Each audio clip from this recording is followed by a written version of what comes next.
Investigators say the blast happened in less than 20 seconds. Inside the charred Cybertruck, forensic teams recovered a military ID, a passport, 2 semi-automatic guns bought legally on Monday, and credit cards, leading police to believe the driver was 37-year-old Matthew Livelsberger, a highly decorated Green Beret who was on leave from his base in Germany. Newly released images and video showed the suspect on the Las Vegas Strip approximately an hour before the explosion. At one point, he could be seen here driving through the valet drop-off at the Trump International Hotel. Later, the suspect comes back around and parks in the valet drop-off. Police say then he shot himself in the head before the truck exploded. The ATF says some of the materials found at the scene were consumer-grade fireworks and fuel enhancers that can be purchased at sporting goods stores. The level of sophistication is not what we would expect from an individual with this type of military experience. Federal officials say there's no connection between this incident and the New Orleans attack. At this point, there is no definitive link between the attack here in New Orleans and the one in Las Vegas. Livelsberger's family told CBS News his wife hadn't heard from him in days and that he had no signs of extremist views or mental health issues. Now, late today, Las Vegas police confirmed that Livelsberg was the driver of that Cybertruck. The confirmation was done to DNA testing because his body was burned beyond recognition. The cause of death, suicide. The motive of the explosion remains unknown. Major? This is the Nation's Conspire channel. Welcome to today's show. This is an important video. It might be a little bit long, but I highly recommend everybody watch this in full. This is clearly a government operation taking place, but what people have a hard time understanding is the aspect of super soldiers and how the government creates what we call Manchurian candidates. And I'm going to break this stuff down for you so you can understand, because none of the stuff that's out there makes any sense at all, and never does it really make any sense, right? There's never motives behind any of these shootings. There's never a man to tell his tale. They always end their own lives. And of course, none of it makes sense. So let me start off with what is out there about this guy. He's being called an elite military operative. And you heard in that news clip, I played it for you. You saw some of the imagery. They talked about how his body was burned beyond recognition. But conveniently, of course, his government ID and his passport somehow survived the blaze, but, well, his flesh and everything else inside the vehicle, for the most part, did not. And this is a common theme that we see throughout government false flag operations. You may remember a day known as the 11th day of September that occurred back in the year 2001. What you may not recall, because there was so much going on at the time, was we were told that there were specific people who hijacked these 2 planes that went into these towers. Of course, never mentioning anything about how Building 7 went down. But one of the stories out there, you could look it up to verify it for yourself, was that the people who hijacked the planes, their passports were also discovered. Now imagine that. Imagine that. They fly these planes into these towers. Every single thing turns to rubble, of course, via detonation. But somehow passerbyers were able to discover the passports of a few of these people who piloted the planes. And that's, of course, so that they could feed this into the media. And that's to give a narrative to people out there where they say, well, how do we know who's behind it? Well, we found the passport. We found the passport. We had these guys were on the FBI watch list. And that's how you create a psyop within a false flag, making people think that somebody is responsible for it, when, of course, we all know about those people dancing on building tops that, well, we can't really get into too much detail about. So his passport was discovered, of course, along with his government ID, because they wanted you to discover it. Now, if you look closely, some interesting things that have come out. You can see his tattoos on his body, right?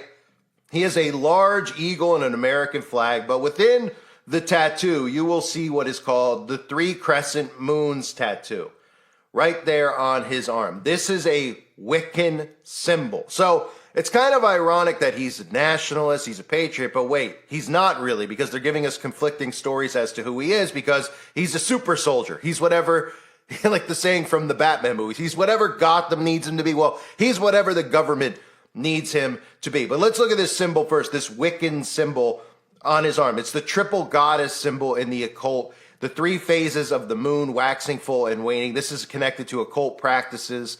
It is a deep layered occult symbol. You'll see it often affiliated with people like Aleister Crowley and other occult practitioners. You'll see these Wiccan pagan symbols, which of course are really satanic occult symbols that are used during invocations. So you have his documentation surviving, even though they say his body was obliterated. I mean, I don't know what they were made out of. Maybe graphene oxide?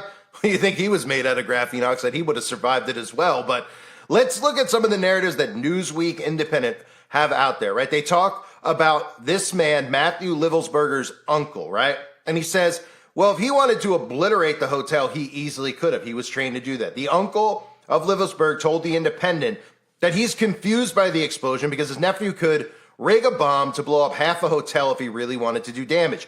He used to have all patriotic stuff on Facebook. He was 100% loving the country. He loved Trump, and he was always a very, very patriotic soldier, a patriotic American. It's one of the reasons he was in special forces for so many years.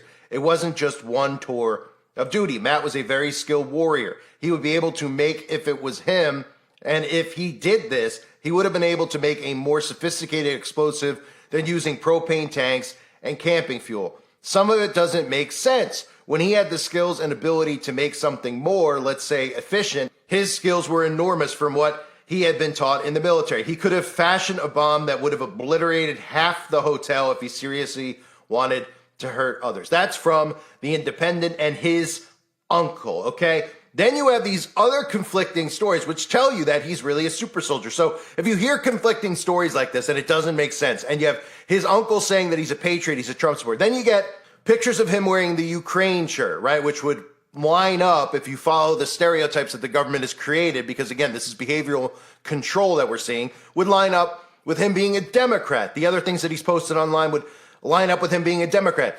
And that's because the truth of the matter is that these people are so deep rooted in government operations that they're whoever the government wants and needs them to be. These people are controllable matter. That's really what they are. And here was something else that was reported out there. Livelsberger's ex-girlfriend shared screenshots of a text message conversation that they had on Sunday morning, 3 days before his death. Quote, I rented a Tesla Cybertruck. It's the it's the Shark. Read a text message. I feel like Batman or Halo, he added 7 minutes later, referring to the science fiction video game franchise. Which, of course, when you read a text like that and you hear how sophisticated of a Green Beret this guy is and how deep rooted he is in the military and special operations, you would think that this was written by a child. I feel like Batman or Halo. And that's because they want you to think that these people are unhinged, that they have mental health problems. They are trained operatives, trained to detonate at any time. They are trained super soldiers. Look at this photo that they want you to see of this guy that they're putting all over the news, where his eyes are completely red. He looks completely fried. Now, they wouldn't put this picture out there unless they wanted you to look at him and say, oh, man, yeah, this guy's stressed. This guy's probably got some type of PTSD. He's a military guy, so something just mental. He has some mental health problem, right? Because why, if he's a Trump supporter, would he go outside of Trump Tower? Why would he drive 800 miles for no reason and then blow up a Cybertruck and end his own life, especially if he's a father as well? Well, because when these people, as you heard earlier in the video, the key thing to remember is that these guys are special ops. They are elitely trained. These are Green Berets. This isn't a guy who just signed up for the army because he was down on his luck and he went and served in the reserves. This is somebody who is a Green Beret. And as his uncle said, if he wanted to create this massive bomb, he would have. And what we're seeing here is the activation, or at least a test run, on some of these super soldiers. Now, you might be like, what is a super soldier? A super soldier, I will break down for you now, but I played this clip in a previous video where, again, the connection between super soldiers and Fort Bragg. This guy trained at Fort Bragg. The movie The Men Who Stare at Goats, which is based on a nonfiction book, even though the movie makes it out to be a comedy, talks about how these soldiers were trained at Fort Bragg to be super soldiers. Was trained at Fort Bragg under a secret initiative codenamed Project Jedi. The objective of the project was to create super soldiers. Was trained at Fort Bragg. The objective of the project was to create super soldiers. And again, while the narrative might sound alike to you, it might sound a super soldier. What are you talking about? Like a superhero? What is he, like genetically modified? Well, in a sense, yes. I mean, there's a lot to it, which I'll break down now. But you may remember this as well. I covered a couple of years ago. Russia was saying that it was losing to Ukraine because Ukraine has experimental mutant troops created in secret biolabs. There's a bunch of stories out there where Russia was complaining about super soldiers. So you have a connection between super soldiers and Ukraine, and we all know what the CIA is doing over in Ukraine. There's a direct connection between the CIA and America and our government operating with Ukraine. And for anybody out there that doesn't know about Russ Dizdar's The Black Awakening, the rise of the satanic super soldiers and the coming chaos, listen to this clip, and then I'll break down in more detail after about how this could potentially be done in our world today. But listen to this clip about what a super soldier is and his coming in contact with some of these super soldiers. What is the Black Awakening? It's related to the Red Horse prophecy in Revelation. It's related to 2 Thessalonians 2 when it says about the day of the Lord, the parousia. That day will not occur until the apocalypse of the Antichrist and the apostasia, the word rebellion or revolt. That's all really defined in the prophecy of the Red Horse. But here's where the term came from and why I used it purposely. When I started dealing with ritually abused individuals, then we dealt with military-oriented, highly trained, programmed shooters and assassins inside of them. When we began to deal with them, I dealt with someone from Fort Bragg for quite a while and a few others. We were sitting in a lake, Conneaut Lake. They reached over and ripped open my shirt to see if I was wired, if I was wiring and recording them. And they were the most sophisticated satanic warrior type person. They knew 5-6 languages. They knew the ancient Twilight languages. They knew how to conjure. They knew how to use Belteshazzar, Okwam, all these old Pictish languages of the Druids to summon. They are the real Luciferian. They've been through many human sacrificial things. So they sat there to tell me some of those things, what they've been involved with, how they sacrifice a human. I'm listening to all this stuff from them. And then they said to me, you have no idea, Russ, how many of us there are out there. How many satanic, they use the term, chosen ones. You have no idea how many. You have no idea what's coming. We smell Christian blood. We are waiting for our day. And when the call is given, millions of us will be released. And they looked at me and said, you believe in revivals and you believe in Pentecost and the power of God. You believe in all that. We believe in the Black Awakening, a multi-continental release of power to activate the program demonized, where they've weaponized the demonic powers to these super soldiers. Are they waiting for a specific time to unleash their power? Yeah, they are, because they have to do it at the moment the Antichrist is, like you read in 2 Thessalonians 2, that it's caught the echo, the restrainer is holding back the apocalypse of the Antichrist, the unveiling in his movement. So right now he's held restrained. Soon as he who restrains is removed, soon as that occurs, we have White Horse, the release of the Antichrist. Instantly, we have the release of the red. It says the whole earth. Arene, peace is taken from the whole earth, and all of a sudden, it doesn't give the details, but all of a sudden, on a global scale, people are released to begin to, and the Greek word is svadzo, slaughter, begin to slaughter people. It's used of animal ritual butchery to begin to slaughter individuals. That's exactly how they defined it to me back in the 90s. And we've heard this again and again and again. So that scenario fits the Masonic version of chaos before a new order. It fits Father Meradon from the Cathedral of the Black Goat, his book, The Devil's Bible. It fits that scenario too. So some of the oldest, darkest occultists, the idea of chaos first, a collapsing of everything so that a new order could rise, that's all by design. And we've been given the heads up in prophecy, but all prophecy has boots on the ground. It'll all eventually happen. So I do believe that millions and millions of these trained, programmed, altered, demonized super soldiers, whether we want to say it or not, they believe they're being raised to help bring the Antichrist in. When I was in England just a few months ago, their top guy that deals with SRA, Wilfred Wong, 25 years. So first time I meet him, I pull him aside and I said, "Listen, you've been doing this 25 years, yeah?" I said, "You know all about programming and demons, all that?" "Yes." I said, I looked right at him and I said, "Wilfred, why are they here in England?" Instantly, he said, "They are here to collapse our government. They are here to help bring in and usher in the Antichrist and a new order." He didn't know me. He already knew. That's true in Germany when we were in Germany, when we went to Wedelsberg Castle. That's true in Poland when we went there. That's true in Switzerland. It's true in Canada. So when we talk about our research in 38 years worldwide, there may be well over 100 million generations of them. And if even half, or even if 10% were intact, like say the United States, remember the shooter in Vegas? Look what he did. Look what that guy did. Okay, notice what would happen if 10,000 of them, or like Colorado Holmes, or like Jared in Arizona, what if 10,000 of them were released in 1 week?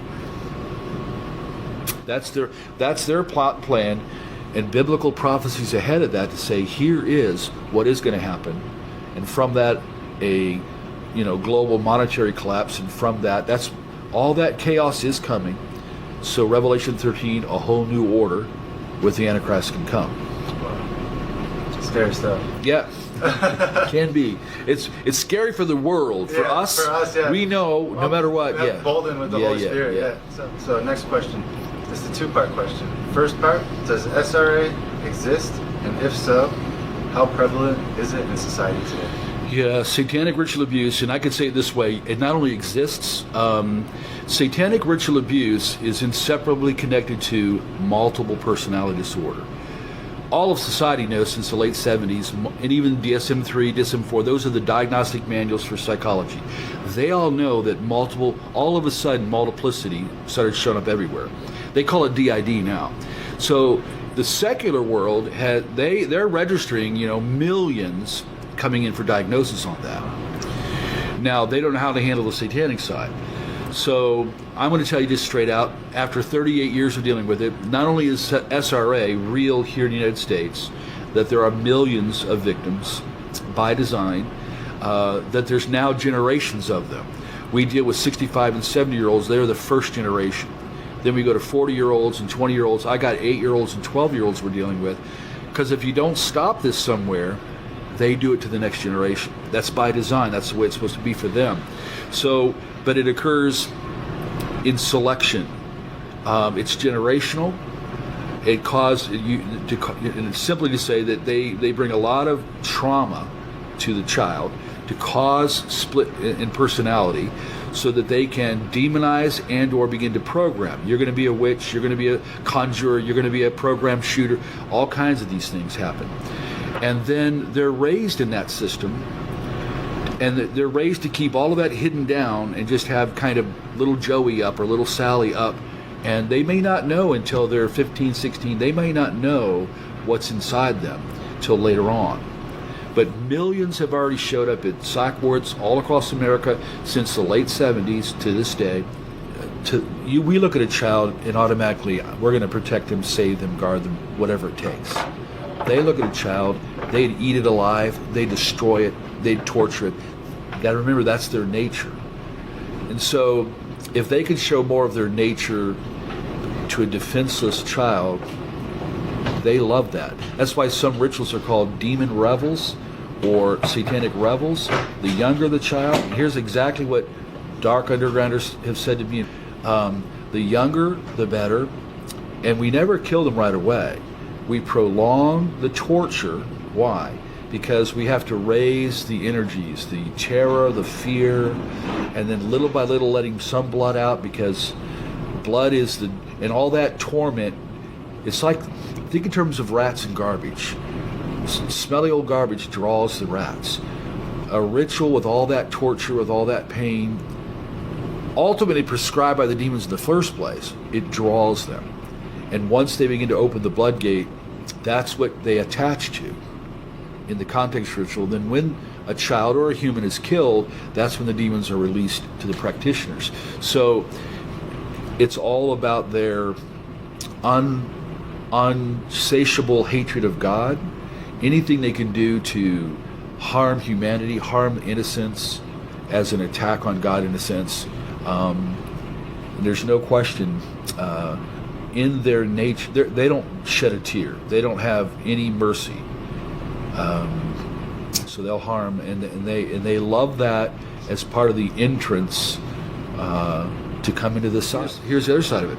We've been to Canada, Scotland, Geneva, Switzerland, Germany, Poland. They're all over there. We just got back from Scotland, UK, and we met one of the guys there, one of the leaders in the whole nation on the subject, and same issue. It stems from the original Nazis creating a master race. Wherever the Nazis went in the early 50s, rat lines all around the planet, wherever you see them going to escape, then you see the rise of SRA. So we need to rename this. SRA that's the tools to hammer this in and to augment these people and to bring the demonization and to create them. But really, it is part of the master race development that started back in the late 30s. And Himmler's goal was to create 200 million of them. That was his stated goal.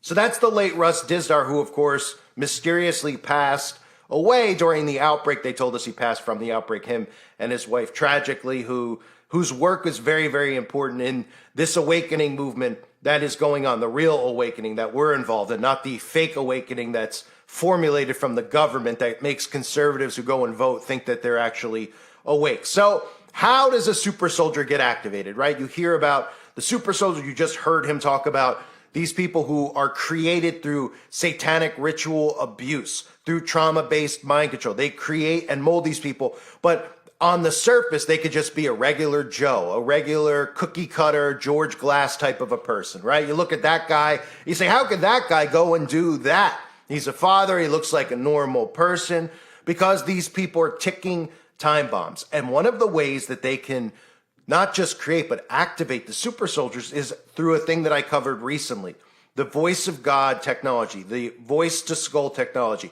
The U.S. military, remember this story, is making lasers that create voices out of thin air.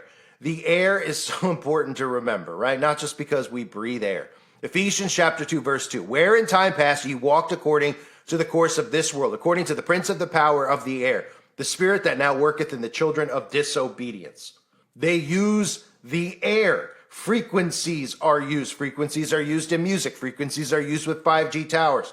This type of frequency with silent sound, subliminal mind control, and voice of God technology can be directed at specific individuals to be activated so they can get specific messaging to their brain directly through voice to God or voice to skull technology. They can believe that they're actually hearing the voice of God. And if this technology sounds crazy to you, here again is the clip so people out there can understand if they don't already understand yet. Voice to skull technology. This is also in the foray of directed energy weapons. Ability to, let's just say, throw your voice into your head or my voice into my head, or allowing algorithms that now they can blanket a whole geographical area and they can make everybody change their thoughts. The Department of Defense recently started initiating protocols for their employees, their agents, to discuss Havana syndrome-like symptoms. And on that list is that their agents are hearing voices in their head. Pentagon scientists have finished testing on an early weapon that can make laser plasma balls talk. Stop, or we will be forced to fire upon you. It's called the laser-induced plasma effect, and it's made by the Joint Non-Lethal Weapons Directorate. So what they've done is basically created a laser that can shoot out to a certain distance, and they can pipe in sound waves through it, and actually make human voice sounds and commands. Stop, or we will be forced to fire a Now where this becomes useful is around an area where you want to keep a perimeter secure. So essentially you can shoot out this laser, you can then talk to the people on the edge of the perimeter rather than sending troops out there and tell them to get away, or you're going to shoot, or get away, or they're going to use other means to deter them. And that same laser can be used to actually target the individual and create heat through pinpricks, like microscopic pinpricks in their skin, even beneath clothing. It's extremely uncomfortable and people move out of the way almost immediately. At the same time, the exact same laser is also being used as kind of a never-ending flashbang grenade. It can basically, with a power source, it can constantly create audible effects to deter and confuse and disorient people, just like a flashbang grenade that you would have in your kit, but would only be able to flash once, maybe twice, depending on the design. So we can't hear this. It's going. I haven't turned it on yet. When I do, it's going to blast out a 65 kilohertz beam. Because the wavelength is so small, it doesn't spread. Because 65 kilohertz has a wavelength like that. So it's going to be, in that sense, similar to a laser. It just comes right out as a beam. Now, how do we make that audible?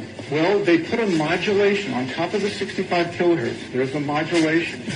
And now, here's the next thing I have to tell you. That 65 kilohertz is very high amplitude. It won't hurt you, we don't think. Okay? You certainly can't hear it, and we don't think it'll hurt you. And it's very high amplitude. And what happens when you have two sound waves like this, sound plus sound can create sound, but only at high amplitudes. At low amplitude, sound waves just travel right through each other. You may be sort of familiar with this.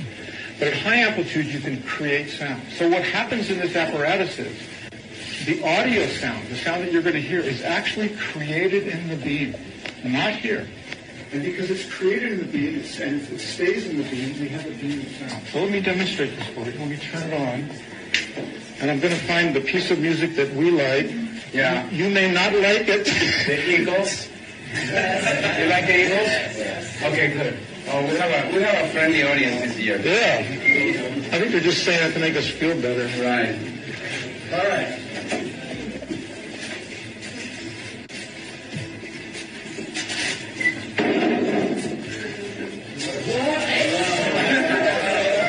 It's worth the $2,000. It's not our money. Now, the sound that you're hearing is being created in this beam. It almost sounds like it's coming from your head. So let me try to scan the whole audience just so everybody gets to hear this. Absolutely remarkable. Pete, are you getting it?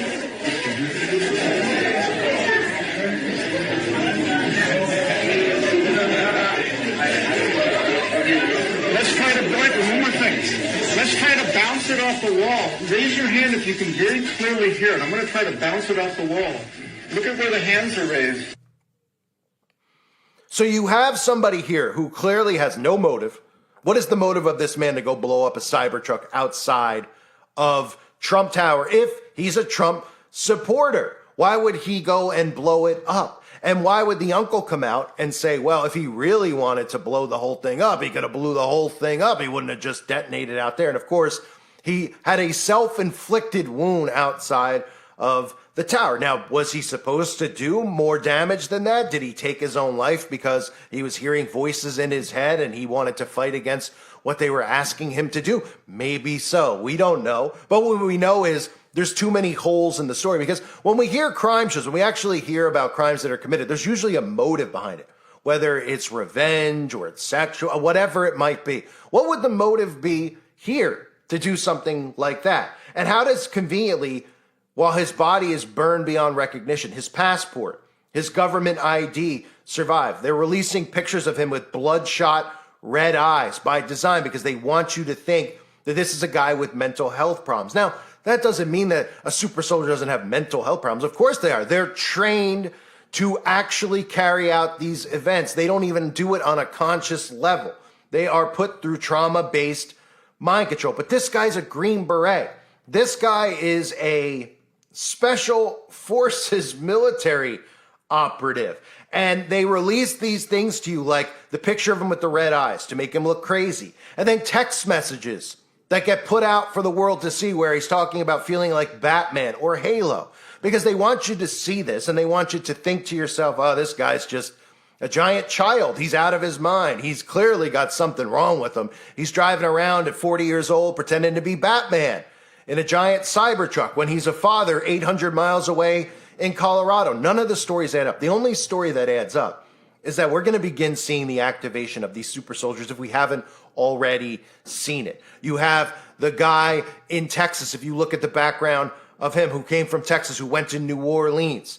If you look at the video I did previously on him doing the triangle of power symbolism, if you listen to some of the interviews that he's done, you can clearly see that he's somebody that clearly had this trained and ingrained in him underneath the surface. Because on the surface, he just seems like a regular Joe, just like this guy does, right? He's even got his little tattoo on his body of the 3 crescent moons, which is the triple goddess in the occult, tattooed on him. He's marked. Most of these people are marked. So the voice of God technology can be used to activate these super soldiers. But I think what we have here is the beginning of these super soldiers being activated. And potentially what could have occurred outside of that Trump building could have been something that was supposed to be more. And this guy could have fought off the training that he was put under and then ended his own life, because none of it makes sense. It doesn't make sense to go there with that in your car to do what you're supposed to do if you have the ability to take the whole building out, and then to off yourself while you're sitting in the parking lot. You're clearly struggling with something. And what was he struggling with? Well, he could have been struggling with the voice to God technology, the voice to skull technology that was being sent to him, and decided that he didn't want to take the lives of all these people, because the people around him, and again, you can't take this stuff for, its word, because they put this stuff out there deliberately. But the story that's out there is, well, he was a great guy. We didn't see signs of any of this type of stuff around him. His uncle's like, I don't get it, right? When the Independent and these other media outlets interview them.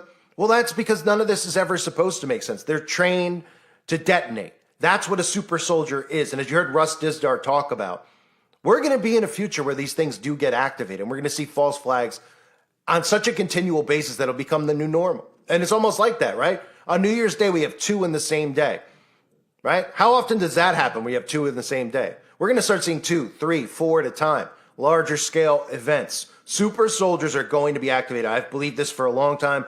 I've talked about Russ Dizdar's work for a long time, and people need to start paying attention. There's no motives, but people can't get past is he MAGA or is he a Democrat? That's the level of thinking in today's society, right? That's all that people care about. Go on Twitter, go on social media with this story.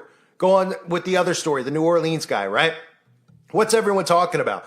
Oh, he's an illegal immigrant. It's ISIS, the borders, right? That's as far as they can think with the New Orleans situation. With this guy, oh, he's MAGA. See, he's a MAGA supporter. These MAGA people are nuts. They're insane. They want to blame it on Democrats. See? Oh, he's wearing a Ukraine shirt, though. Oh, and that's all they think about is the left and the right, because they're suckers. They're more trapped in this than anybody else. If you're a Republican or a Democrat voter and you think your vote counts, get a clue. And if you think you're awake, stop kidding yourself and stop pretending like you know what's going on, because you don't. You're in the government psyop. The left-right is the psyop. And that's why you see a product of the government psychological ops taking place. When these events occur, what's the first thing all of these people do? They try to find out if the person's a Republican or a Democrat. Are they trans? Are they MAGA? That's how they've been trained to think, and then point a finger at the other side. They're never going to get out of it unless they come out of the left-right paradigm. They're never going to wake up to what's really going on. So this looks like a potential super soldier black awakening beginning in front of us. I thank everybody for being here. I hope you're all doing well. God bless you and your families as always.